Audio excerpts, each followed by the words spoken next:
taking a complete and relaxing break. If you haven't seen the other ones, then they should be up on the channel, so do check them out. I'm on the west. I'm on the weather is just bubbling up into a beautiful sunny day, burning off all the clouds, and by this delightful bridge number 76 just behind me. And I've been talking, I suppose, in the last couple of videos or the last couple of monologues where I've been away on the serenity of being away, the wonders of getting away from all the media on a day in which the weather is just bubbling up into a beautiful sunny day.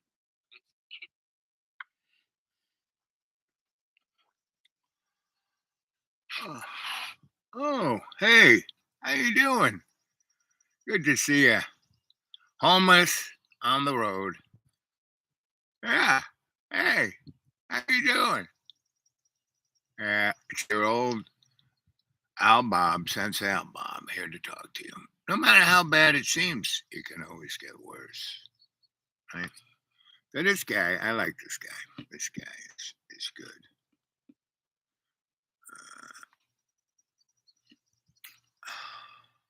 Remember, it's Kintbury on a day in which the weather is just bubbling up into a beautiful sunny day, burning off all the clouds, and by this delightful behind me. And I've been talking, I suppose, in the last couple of videos or the last couple of monologues where I've been away on the serenity back to nature. And today I just wanted to sort of continue with that theme a little bit on the line where people were saying to me, Richard, if you just turn off the television, turn off the internet, throw away your analog phone, it all goes away. And that is true, of course. For a time it does go away, but of course things will be happening in the background that you won't know about. And then perhaps when you suddenly enter into a 15-minute city, you suddenly discover all the biometric cameras. I think it must be wonderful to have this life where you can escape onto, say, a canal or onto a farm, and you're not there in the hurly-burly. But of course, most people are there in the hurly-burly of life. We're all trying to earn a living, and we're all trying to pay our way. But we have to, I think, coming away from it makes you realize what you will lose. If you stay in the hurly-burly, if you stay in there all the time, incrementally these things go on around you. The cameras go up, the cycle lanes come in, the potholes in the roads. I've spoken about that fairly recently. And in the end, it wears you down and you get used to it.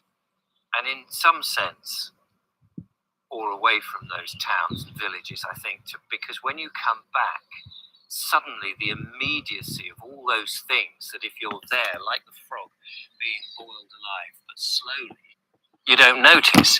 But when you come back, you notice it full on. And I'm sure that when I'm back from my little trip, it will be, oh my goodness, look at all of this, the busyness, well, everything, the whole thing. At the moment, where I live, I'm not that aware of hotels or houses being used to put up these people coming in the boats or the immigrants coming in through the main routes. And I know as soon as you start talking about this, of course, people will get very upset and they'll call you racist and all these sort of terms. But there is a worry, of course, that so many people are coming into this country now, all of, shall we say, fighting age, all males mostly, and they're being put into houses and we don't know quite what for. Good morning to you. So that's clearly a worry.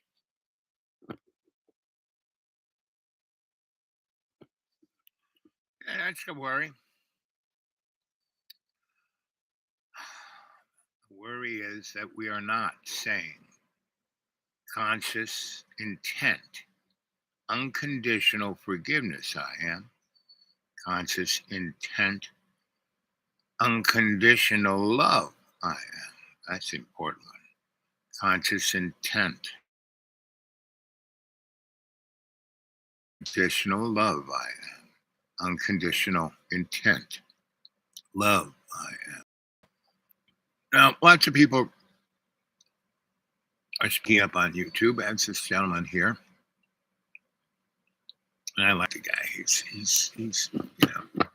hitting on all cylinders. What is his name? Where's my glasses? Here they are. Yeah. So, good morning, good evening, good afternoon. Here we are, 6 minutes and 41 seconds into the show. Please put something into my PayPal. The dudewake42 at Gmail, dudewake42 at Gmail, dudewake42 at Gmail. Let's see, what is his name? Richard V.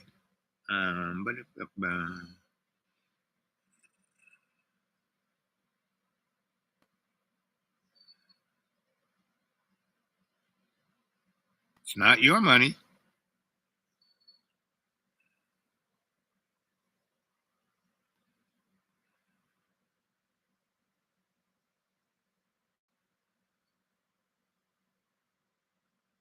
Mm-mm-mm. Richard Vobes, Vobes. Richard Vobes at Richard Vobes, I guess. What's his show's name? I don't know. I'm going to subscribe anyway. Oh, nice. I'll get all notifications. So go look at Richard. He is quite interesting. Subscribers, 2006 subscribers. Let's do. Then we have this moron, Douglas McGraw. I mean, all these guys, the talking heads, no matter, they are reading the script. You've stopped driving at night because of vision problems. Have you? Try this simple ice hack with water before bed. And watch your vision go from this to this.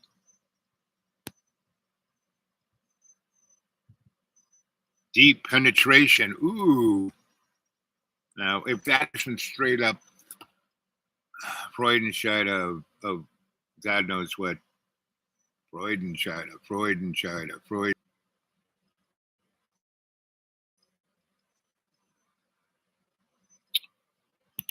Well, maybe at another time we will show you Douglas. But anyway, he just goes on and on about how Ukraine is going to lose. Of course, it's going to lose.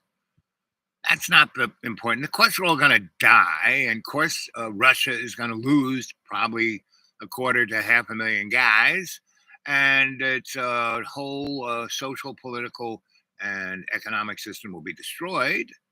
And basically, the Russian people just want to be left alone after, more than 150 years of just living hell of their politics. They just want to be left alone.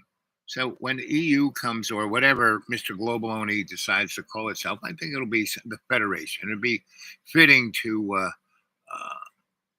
Star Trek, Gene Roddenberry, and plan. Basically the things that'll occur relatively quickly. Everything will stop.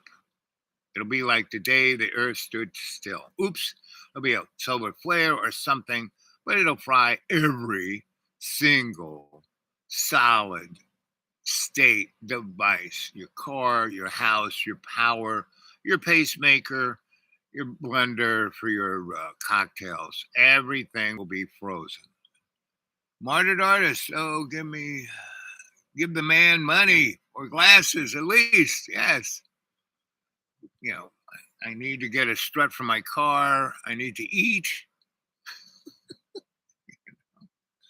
Let's see. Uh, what time is it now? Because I'm going to go to church. Yeah. Martyred Artist, I'll call you back in, I'm going to go to church and then I'll be someplace I can go online. So about 2 hours, I'll give you a ringy ding. Okay. Anyway, a guy I started, Richard, and he's not a Richard Cranium. He's a righteous dude. He's a V for victory, right? And so, he's talking about you need to get away. You need to step out of the hurly burly and tell Jesus I said hello. Okay, I will. Jesus, yo, because Jesus, I don't have to go to church to talk to Jesus. Jesus, hey, Martyred Artist said, hey, how you doing? Good to see you. He loves you. So do I. Conscious intent. Unconditional love. I am. Right?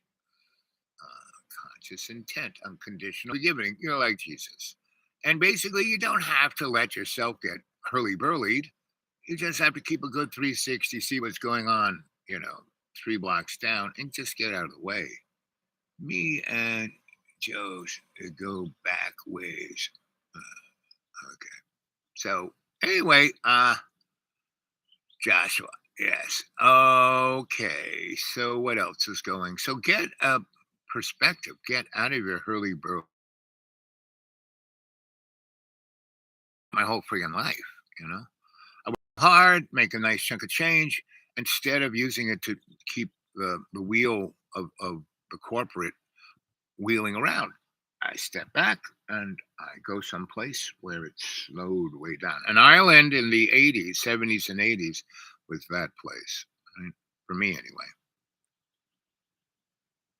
What's a knife fight? Have you ever watched Sundance and what is, the kid, whatever movie that was, the cowboy one with good looking guys. Anyway, the guy who played Lurch is, coming after Sundance. And so the guy goes, guns or knives, guns or knives, guns or knives. I mean, what kind of fight you want? Neither. And so the big guy goes, knives it is. And pulls out his big knife. And Sundance goes, wait, wait, wait, wait. We haven't discussed the rules. And then the guy goes, there are no rules in a knife fight. He goes, oh, no rules? Then someone say 1, 2, 3, go. So the kid goes, 1, 2, 3, go. And by this time, Sundance is pretty close to the guy. He takes 2 steps and kicks him right in the balls. Right? And the guy goes, ah! Right? And he takes the knife away from him and slices him up a little bit, but doesn't kill him, and then walks away. And so that's a knife fight. It's stupid. What's going on in the Ukraine with Russia and Ukraine is a knife fight. And if you don't think it's not going to go into the rest of Europe, you're nuts. Unless they have a secession, at least do what they did in World War One. At least have and they waited 20 years, and then they had World War Two, which was just basically World War One. Already gotten better weapons, right? So. But they got pretty good weapons right now. I mean, we have space base. I mean, look at the World Centers. Both buildings went down the same way in a, catastrophic failure of the building, and it was a catastrophic failure of physics. Look at the thing that they showed over and over and over and over, and the building turned into a waterfall of dust, of asbestos mostly, and concrete, one of those nice little sharp barbs. Anybody living down there? Anyone working in that hole down there, they were freaking dead. Dead men walking. It's spelled knife. Right. What did I spell it? Oh, with a K. Okay. Who knew? Anyway, and spelling is to spell. Remember, don't eat the poison apple. So here we are, 16 minutes and 16 seconds. And what time is it? Yeah, I'm going to go to church now. Okay, I'll talk to you in about 2 hours. This was just a primer to get you guys notified. So it's about 10:22, 10:30. And so 2 hours from now, that's 11:12. It's about 12:30. I'll be talking to you. Okay? Okay. Speak to you later. Alligator. In a while. Crocodile.